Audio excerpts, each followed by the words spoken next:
नमस्ते दोस्तों। स्वागत है आपका जीवन कोड यूट्यूब चैनल पर। क्या आप भी जिंदगी की इस अंतहीन दौड़ में थक चुके हैं? रोज सुबह उठना, वही भाग दौड़, वही तनाव, और रात को ये सोचना कि आखिर ये सब किस लिए? अगर आपके मन में भी ये सवाल उठते हैं, अगर आप इस शोर भरी दुनिया में एक पल का सुकून ढूंढ रहे हैं, तो यकीन मानिए, आप बिल्कुल सही जगह हैं। जीवन कोड में हम सिर्फ किताबें नहीं पढ़ते, बल्कि जिंदगी को समझने की कोशिश करते हैं। आज मैं किसी किताब की समीक्षा नहीं करूंगा। आज बात होगी एक ऐसे आईने की जिसमें शायद आपको अपनी जिंदगी का असली मतलब दिख जाए। सोचिए, अगर मैं कहूं कि आपकी सारी चिंताएं, सारी परेशानियां और सफलता की जद्दोजहद बेकार है, अगर असली शक्ति जीतने में नहीं बल्कि हार मान लेने में हो। सुनने में अजीब लगता है ना? यही झटका हजारों साल पहले लिखी एक किताब ताओ ते चिंग आज भी देती है। ये किताब आपको बताती है कि जिसे आप जिंदगी समझ रहे हैं, वो बस एक दौड़ है। असली जिंदगी तो उस ठहराव में है, उस खामोशी में है, जिसे हम अक्सर नजरअंदाज कर देते हैं। ये किताब आपके दिमाग से नहीं, दिल से बात करती है। ये आपके उन सारे विश्वासों को तोड़ देगी जिन्हें आप अब तक सच मानते आए हैं। तो तैयार हो जाइए, क्योंकि अगले कुछ मिनट आपकी सोच को हमेशा के लिए बदल सकते हैं। इस किताब को लिखा था लाओ त्से ने। कोई राजा महाराजा नहीं, कोई महान योद्धा नहीं, बल्कि एक साधारण सा लाइब्रेरियन जो चीन की किसी पुरानी लाइब्रेरी में गुमनाम जिंदगी जीता था। लेकिन उस खामोश इंसान के अंदर विचारों का एक समंदर था, जिसकी लहरें आज 2500 साल बाद भी पूरी दुनिया को छू रही हैं। ताओ ते चिंग कोई कहानी या उपदेशों की किताब नहीं, ये बस 81 छोटी छोटी कविताएं हैं। एक पतली सी किताब जिसे पढ़ने में शायद 1 घंटा लगे, लेकिन समझने में पूरी जिंदगी निकल जाए। ये आपको कुछ करने को नहीं कहती, बल्कि ना करने की कला सिखाती है। ये सिखाती है कि कैसे बहते पानी की तरह बने, जो अपना रास्ता खुद बना लेता है, जिसे कोई चट्टान रोक नहीं सकती। अगर आप हिम्मत कर सकते हैं अपनी जिंदगी की सबसे बड़ी सच्चाई का सामना करने की, तो मेरे साथ इस सफर पर चलिए।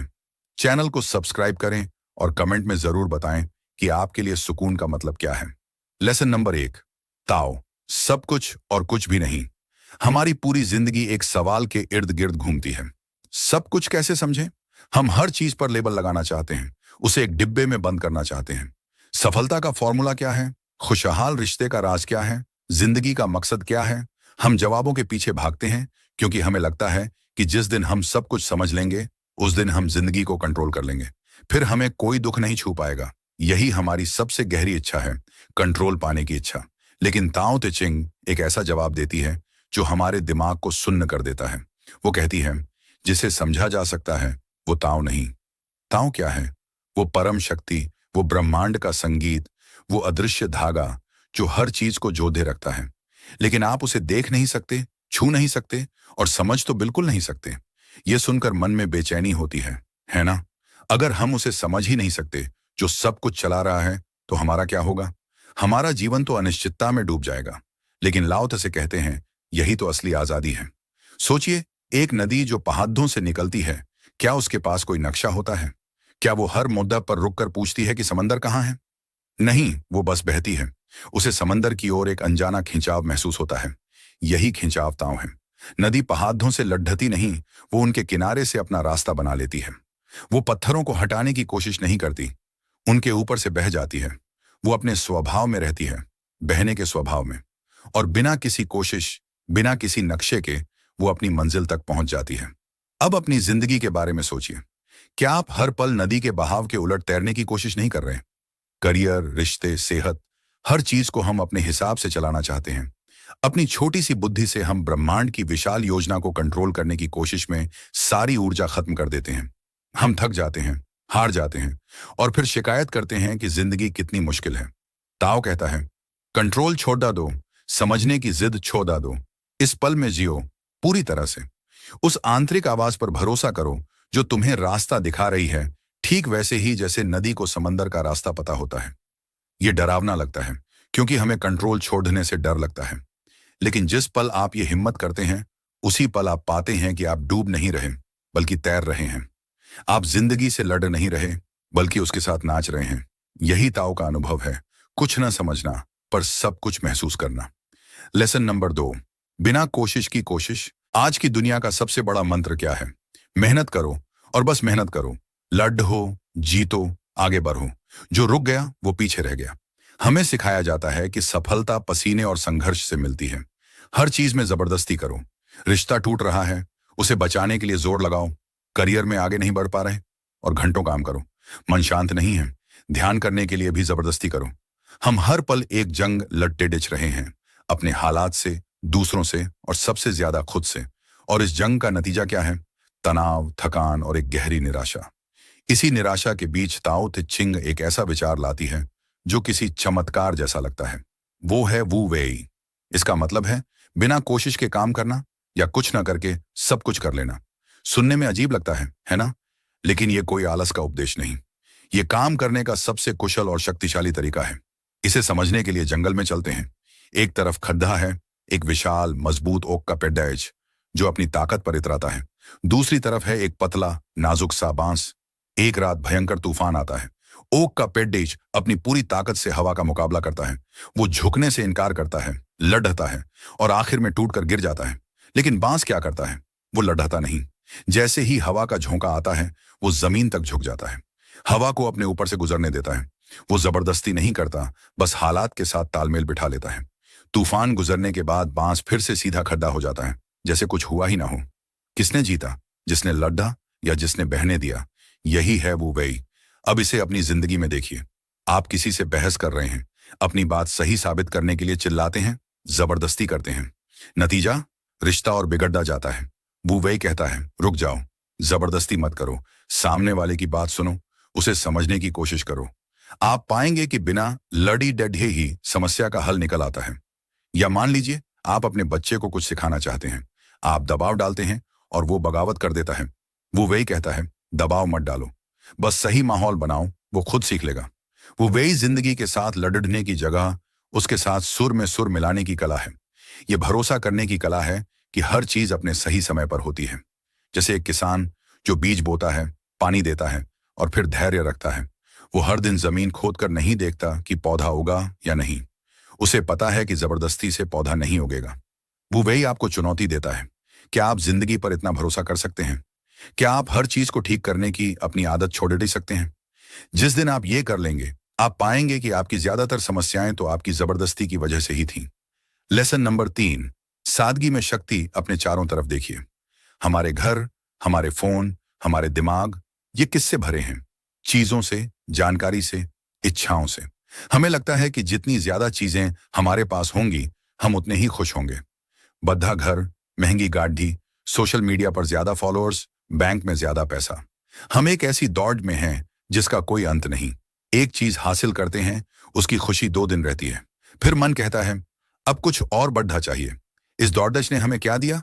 एक अंतहीन असंतोष। हम चीजों के मालिक नहीं बने, चीजें हमारी मालिक बन गई। हमारी जिंदगी जटिल हो गई, हमारा मन भारी हो गया। इसी शोर के बीच ताओ ते चिंग एक बहुत शांत और गहरी बात कहती है, जो सबसे कम है वही सबसे ज्यादा है। वो सादगी का उपदेश देती है। लेकिन ये वो सादगी नहीं जो गरीबी या मजबूरी से आती है। ये वो सादगी है जिसे आप समझदारी से चुनते हैं। इसे समझने के लिए एक कुम्हार के बनाए घड़े को देखिए। घड़े की असली उपयोगिता उसकी मिट्टी में नहीं, उसकी डिजाइन में नहीं, बल्कि उसके अंदर की खाली जगह में है। वो खालीपन ही उसे पानी से भरने लायक बनाता है। एक कमरे की कीमत उसकी दीवारों से नहीं, बल्कि उसकी खाली जगह से होती है, जहां आप रह सकते हैं, जी सकते हैं। अब अपने मन के बारे में सोचिए। क्या वो उस घड़ी ये की तरह है जो पहले से ही कंकड़दाज पत्थरों से भरा है? उन कंकड़ों का नाम है चिंता, डर, पछतावा, दूसरों से तुलना, भविष्य की योजनाएं, पुरानी यादें। जब आपका मन इतना भरा है तो उसमें शांति, खुशी और प्यार के लिए जगह कहां बची? ताओ कहता है, अपने जीवन को, अपने मन को खाली करो। ये सिर्फ भौतिक चीजों को हटाने की बात नहीं, ये उन इच्छाओं को छोड़ देने की बात है जो जरूरी नहीं। ये उन रिश्तों को अलविदा कहने की बात है जो आपको बोझ लगते हैं। ये उन विचारों को मन से निकालने की बात है जो आपको परेशान करते हैं। सादगी में जीने के लिए हिम्मत चाहिए। ये दुनिया के बहाव के खिलाफ जाने जैसा है। लोग आपको अजीब समझ सकते हैं, लेकिन जिस दिन आप सादगी को अपनाते हैं, आप पाते हैं कि असली शक्ति उसी में है। लेसन नंबर 4, विरोधाभास ही सत्य है। जब आप सादगी के इस सफर पर निकलते हैं तो आपको एक ऐसी आजादी और हल्कापन महसूस होता है जिसे शब्दों में बयां करना मुश्किल है। आप पाते हैं कि खुश रहने के लिए आपको ज्यादा चीजों की जरूरत ही नहीं थी। असली खुशी तो एक कप चाय को शांति से पीने में है, सूरज को डूबते देखने में है, किसी अपने के साथ बिना कुछ कहे बस बैठे रहने में है। सादगी आपकी जिंदगी से कुछ छीनती नहीं, बल्कि आपको अपने असली स्वरूप से मिलवाती है। यह आपको उस दौलत का पता देती है जो आपके अंदर ही छुपी है। ताओ ते चिंग कहती है, विरोधाभास ही सत्य है। सोचिए, एक आदमी जीवन भर मजबूत बनने की कोशिश करता है। उसे लगता है कि ताकत का मतलब है सबसे आगे रहना, कभी ना झुकना, कभी ना टूटना। लेकिन फिर उसकी जिंदगी में एक तूफान आता है। उसका बनाया हुआ मजबूती का ढांचा ढह जाता है। तब उसे समझ आता है कि उसे बचाने वाली चीज उसकी नम्रता थी, उसकी झुकने की क्षमता थी। लाओ तुझसे कहते हैं, जो सबसे कमजोर लगता है वही सबसे ताकतवर हो सकता है। जैसे पानी, जिसे आप हाथ में पकड़ डज भी नहीं सकते, लेकिन वही पानी पत्थरों को काट देता है, चट्टानों को घिस देता है और अपने लिए रास्ता बना लेता है। जब हम सख्त होते हैं, अड्ढे रहते हैं, तब हम टूट सकते हैं। लेकिन जब हम झुकते हैं, अपने भीतर का लचीलापन अपनाते हैं, तब हम बचते हैं, बढ़ते हैं। हमारी सोच उलझ जाती है क्योंकि ये सच्चाई विरोधाभास जैसी लगती है। हम जीत को हमेशा हार के खिलाफ देखते हैं, लेकिन ताओ कहता है, कभी कभी हार मान लेना ही सबसे बड़ी जीत है। माफ कर देना ताकत है, बदला लेना नहीं। पीछे हट जाना समझदारी है, हर बार टकराना नहीं। जब आप किसी बहस में खुद को शांत रखते हैं तो लोग सोचते हैं कि आप हार गए, लेकिन अंदर से आप जानते हैं कि आपने अपने गुस्से पर जीत हासिल की है। यही ताओ की खूबसूरती है। यह दिखाता है कि सच्चाई कभी एक रंग में नहीं आती। सच्चाई न सफेद है, न काली, ये धूसर है। इसमें अंधेरा भी है, रोशनी भी, ताकत भी है, कमजोरी भी। जब आप जिंदगी को इन दोनों पहलुओं से देखना शुरू करते हैं तो आपके अंदर एक गहरा संतुलन पैदा होता है। ताओ ये नहीं कहता कि सब कुछ छोड़ दो या कमजोर बन जाओ। ये कहता है, अपनी ताकत को फिर से परिभाषित करो। अगर तुम झुक सकते हो तो तुम में खड्डे होने की ताकत है। अगर तुम हार स्वीकार कर सकते हो तो तुम जीत को भी संभाल सकते हो। यही विरोधाभास का जादू है, जो उलझाता है वही सबसे गहरा सिखाता है। लेसन नंबर 5, इच्छाओं का जाल याद कीजिए। जब हम छोटे थे तो छोटी छोटी चीजों में खुश हो जाते थे। एक गुब्बारा, एक चॉकलेट, एक कहानी। लेकिन जैसे जैसे हम बड्ढे होते हैं, हमारी इच्छाएं भी बढ़ी और भारी हो जाती हैं। अब हमें कार चाहिए, बड़ा घर चाहिए, सोशल मीडिया पर लाखों फॉलोअर्स चाहिए। पर सोचिए, क्या ये सब मिलने के बाद भी हमारा मन शांत होता है? शायद नहीं। ताओ की बात एकदम साफ है, जितनी कम इच्छाएं उतनी ज्यादा शांति। ये सुनकर मन चौंक जाता है, क्योंकि हम बचपन से सुनते आए हैं कि बड़े सपने देखो, बड़ी महत्वाकांक्षाएं रखो। लेकिन क्या आपने गौर किया कि इच्छाएं कभी खत्म नहीं होती? एक इच्छा पूरी होती है, दूसरी तुरंत खड्डी हो जाती है। ये एक ऐसी दौड़ है जिसका कोई अंत नहीं। ताओ एक कहानी के जरिए इसे समझाता है। एक आदमी जंगल में सुनहरी मछली पकड़ता है। मछली कहती है, मुझे छोड़ दो, मैं तुम्हारी हर इच्छा पूरी करूंगी। आदमी एक एक कर अपनी सारी इच्छाएं मांगता है। शुरू में उसे मजा आता है, लेकिन फिर उसकी इच्छाएं बढ़ती जाती हैं। उसका मन बेचैन हो जाता है और आखिर में वो सब कुछ खो देता है। यही होता है हमारे साथ भी। ताओ ये नहीं कहता कि कुछ मत चाहो, ये कहता है, इच्छाओं के पीछे मत भागो। जरूरत और लालच में फर्क समझो। जब तुम हर चीज के पीछे भागते हो तो अपनी शांति खो देते हो, लेकिन जब तुम वही अपनाते हो जो तुम्हारे पास है तो एक अलग तरह की खुशी मिलती है। वो खुशी जो बाहर से नहीं, भीतर से आती है। कभी कभी रुक जाना भी एक कला है। अपने आसपास देखिए, प्रकृति कितनी शांत है। पेड़ चुपचाप बढ़ते हैं, नदियां बिना शोर के बहती हैं। वो कुछ नहीं मांगते, फिर भी सब कुछ दे देते हैं। ताऊ उसी शांति की ओर बुलाता है। जिस दिन तुम इच्छाओं के जाल को पहचान लोगे, उस दिन तुम आजाद हो जाओगे। लेसन नंबर 6, नेतृत्व की असली कला। अगर आपसे पूछा जाए कि एक अच्छा नेता कौन होता है, तो शायद आप कहेंगे, वो जो सबको निर्देश दे, जो सबसे आगे खड़ा हो, जो फैसले ले और सबको बताए कि क्या करना है। लेकिन ताओ की नजर में सबसे अच्छा नेता वो है जिसे लोग भूल जाएं। सुनकर दिमाग चौंकता है ना? भला ऐसा नेता भी होता है? लेकिन सोचिए, आपके जीवन में कोई ऐसा इंसान जरूर आया होगा, शायद एक टीचर, एक दोस्त या एक सीनियर, जिसने आपको कुछ ऐसा सिखाया जिसने आपकी जिंदगी बदल दी। लेकिन उसने कभी यह दावा नहीं किया कि मैंने तुम्हें यह सिखाया। ऐसे लोग हमारे जीवन में अक्सर छुपे रहते हैं, लेकिन उनका असर सबसे गहरा होता है। ताओ यही कहता है, नेतृत्व कोई मंच पर खड़े होकर भाषण देना नहीं। असली नेतृत्व है दूसरों को उनकी अपनी शक्ति से जोड़ना। एक अच्छा नेता उस पेड़ की तरह है जो चुपचाप खड़ा रहता है। उसकी छाया में लोग सुकून पाते हैं, उसकी जड़ें धरती को मजबूत करती हैं। हमारे समाज में नेता उसे कहते हैं जो सबसे ऊंची आवाज में बोले। लेकिन ताओ कहता है, असली नेता वो है जो सबसे गहरी शांति में हो। ऐसा नेता आदेश नहीं देता, मार्ग दिखाता है। वो अपनी उपस्थिति से प्रेरित करता है। उसकी सबसे बड़ी ताकत है उसका ना दिखना। क्या आपने कभी बागवानी देखी है? एक अच्छा बागवान पौधे को खींचकर नहीं उगाता। वो बस मिट्टी, पानी और धूप का ध्यान रखता है। फिर पौधा खुद ब खुद बढ़ता है। असली नेता भी ऐसा ही होता है। वो जबरदस्ती नहीं करता, बस सही माहौल बनाता है और लोग खुद खिल उठते हैं। ताओ सिखाता है कि असली ताकत दूसरों को ऊपर उठाने में है, न कि खुद को बड़ा दिखाने में। जब आप नेतृत्व करने की कोशिश छोड़ देते हैं, तब आप असली लीडर बन जाते हैं। जब आप अपनी पहचान पीछे छोड़ देते हैं, तब लोग आपकी बातों को अपनाना शुरू करते हैं। यही है नेतृत्व की असली कला। छुपकर चमकना, चुपचाप बदलना। लेसन नंबर 7, मृत्यु और जीवन का नृत्य। मृत्यु, ये शब्द सुनते ही शरीर सिहर उठता है। चेहरा तनाव से भर जाता है और दिल एक पल को रुक सा जाता है। शायद इसलिए क्योंकि हम मृत्यु को एक अंत मानते हैं, एक अंधेरे कुएं की तरह जहां से कोई वापस नहीं आता। लेकिन लाओ त्से की नजर से देखें तो तस्वीर कुछ और है। उनके लिए मृत्यु कोई डरावनी चीज नहीं, बल्कि जीवन का दूसरा पहलू है। जैसे दिन के बाद रात आती है और रात के बाद नया सवेरा। जैसे पेड़ से पत्ते गिरते हैं और फिर नए पत्ते उगते हैं। जीवन और मृत्यु एक चक्र है, एक सुंदर नृत्य। जहां एक खत्म होता है, वहां दूसरा शुरू होता है। पर हम इस नृत्य को देखने की बजाय उससे भागते हैं। हम जीवन को जकड़ कर रखते हैं, जैसे अगर हमने उसे ढीला छोड़ा तो सब कुछ खो जाएगा। हम हर चीज पर कंट्रोल चाहते हैं। लेकिन मृत्यु, जो सबसे बड़ी अनिश्चितता है, हमें याद दिलाती है कि कंट्रोल सिर्फ एक भ्रम है। लाओ त्से कहते हैं, जो पैदा होता है वो मरेगा, और जो मरता है वो किसी न किसी रूप में फिर जन्म लेगा। ये विचार जितना डरावना लगता है, उतना ही आजादी देने वाला भी है। कल्पना कीजिए, अगर आप इस सच्चाई को पूरी तरह स्वीकार कर लें, तो आप कैसा जीवन जीएंगे? शायद आप हर सुबह को एक तोहफे की तरह देखेंगे। शायद आप उन छोटी छोटी चीजों के लिए शुक्रिया अदा करेंगे जिन्हें अब तक नजरअंदाज करते आए थे। एक कप चाय, किसी अपने की मुस्कान, उनकी आवाज।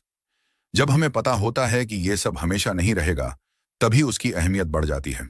ताओ का संदेश यही है, मृत्यु से डरो मत, उसे अपने जीवन में जगह दो, उसे याद रखो ताकि जीवन को पूरी तरह जी सको। मृत्यु हमें सिखाती है कि हम किन चीजों से सबसे ज्यादा प्यार करते हैं, किन की हमें सबसे ज्यादा परवाह है। जब हम मृत्यु को गले लगाते हैं, तभी हम सच्चे अर्थों में जिंदा होते हैं। इस सबक को समझना आसान नहीं, लेकिन जब आप इसे महसूस करना शुरू करते हैं, तो आप एक नई जिंदगी जीने लगते हैं। एक ऐसी जिंदगी जो बोझ नहीं, बल्कि एक उपहार है। एक ऐसा जीवन जो हर पल में गहराई से जिया गया हो। यही है मृत्यु और जीवन का नृत्य, धीमा, सुंदर और पूरी तरह सच्चा। निष्कर्ष, ताओ का रास्ता। अब जरा रुकिए, गहरी सांस लीजिए और खुद से एक सवाल पूछिए, क्या मैं वो जीवन जी रहा हूं जो मेरे लिए बना है, या मैं बस वही कर रहा हूं जो समाज ने कहा, जो दूसरों ने किया, जो ट्रेंड में है? ताओ ते चिंग कोई किताब नहीं जो आप एक बार पढ़कर रख दें। ये एक आईना है जो आपको आपकी असली शक्ल दिखाता है। ये आपको झकझोरती है, लेकिन प्यार से। ये कहती है, रुको, देखो, सोचो, क्या तुम सचमुच खुश हो? क्या तुम सचमुच आजाद हो? ताओ का रास्ता सीधा नहीं, ये आसान भी नहीं, क्योंकि ये आपसे कुछ बड़ा मांगता है। ये कहता है, अपनी बाहरी जिंदगी को नहीं, अपनी भीतरी दुनिया को बदलो। अपने डर छोड़ दो, अकेले रह जाने का डर, असफल होने का डर, गलत साबित होने का डर। ये कहता है, उस दौड़ से बाहर निकलो जो कभी खत्म नहीं होती। और सबसे मुश्किल बात, ये कहता है कि अपने अहंकार को मिटा दो, उस मैं को जो हमेशा सही होना चाहता है, सबसे बड़ा दिखना चाहता है। लेकिन जब आप ये कर लेते हैं, तो जो जीवन आपके सामने खुलता है, वो पहले से बिल्कुल अलग होता है। ये एक ऐसी जिंदगी है जो शांति से भरी है, जो सुकून से भरी है। एक ऐसी जिंदगी जहां हर पल एक उत्सव है। तो मेरे दोस्त, ताओ का रास्ता चुनने की हिम्मत करो। अपने भीतर की खामोशी को सुनो। उस नदी की तरह बहो जो बिना कोशिश के अपनी मंजिल तक पहुंच जाती है। और सबसे जरूरी, इस पल को जियो पूरी तरह से। चैनल को सब्सक्राइब करें और कमेंट में जरूर बताएं कि ताओ का कौन सा सबक आपके दिल को छू गया। चलिए, इस सफर को साथ में शुरू करते हैं, एक ऐसी जिंदगी की ओर जो सचमुच हमारी अपनी हो।